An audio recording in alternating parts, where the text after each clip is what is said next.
Praise the lord. Good morning. ప్రార్థన. పరిశుద్ధ ప్రేమ కలిగిన తండ్రి నీకే వందనములయ్యా. దేవా, ఇదిగో అయ్యా, రాత్రంతా మంచి నిద్రను దయచేసావయ్యా. ఈ ఉదయకాల్ప సమయంలో ఇలా లేచి ఇలా ఈ మొదటి గడియ నీకు అప్పగించుకోవడానికి ఇచ్చిన ఈ భాగ్యాన్ని బట్టే నీకు కోట్లాది వందనాలు చెల్లించుకుంటున్నామయ్యా. తండ్రి, ఇదిగో ప్రభా, ఈ ఉదయాన్నే ప్రార్థనలోకి ఇప్పిస్తున్న సహోదరుల గురించి ప్రార్థిస్తున్నామయ్యా. దేవా, వారి జీవితంలో వారు ఎటువంటి స్థితిగతిలో ఉన్నారో మాకైతే తెలియదయ్యా. సమస్త మెరిగిన దేవుడు నీవే కనుక వారి స్థితిగతులు మార్చండి. వారి దేని కొరకు అయితే ఆశపడుతున్నారు, వేగిరపడుతున్నారు, ప్రతి దాన్ని సమస్తంని నీకే అప్పచెప్తున్నామయ్యా. ప్రతి దాన్ని నీవే చూసుకోమని అడుగుచున్నాం ప్రభా.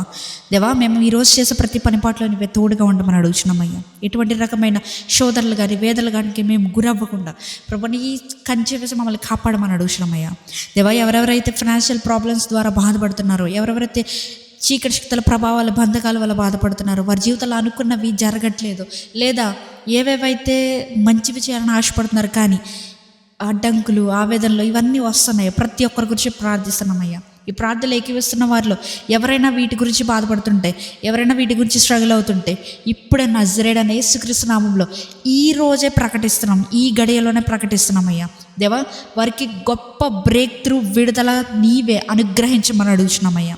యేసు నామంలో మేము డిక్లేర్ చేస్తున్నామయ్యా. నీవు అన్నావు కదా ప్రభు, ఈ లోకంలో 2-3 కలిసి నా నామంలో దేనిని విప్పుతారో అది పరలోకంలో విప్పబడుతుందన్న రీతిగా ఎవరెవరి జీవితాల్లో అయితే ప్రభు బాధలు, వేదనలు, స్ట్రగుల్స్, ఇబ్బందులు, దేవా, ప్రతి దాన్ని గురించి ప్రభు డిక్లేర్ చేస్తున్నామయ్యా. నీవే తీసివేయమని అడుగుతున్నాం. ఈ ఉదయకాల్ప ప్రార్థనలో ఏకీపిస్తున్న ప్రతి ఒక్క సహోదరి మీద నీ ఆశీర్వాదాన్ని కుమ్మరించమని, ఈరోజంతా నీవు నీ రెక్కల చోటని కప్పి కాపాడమని నజరేయుడైన యేసుక్రీస్తు నామములో అడిగి వేడుకొనిచున్నాము పరలోకపు తండ్రి. ఆమేన్.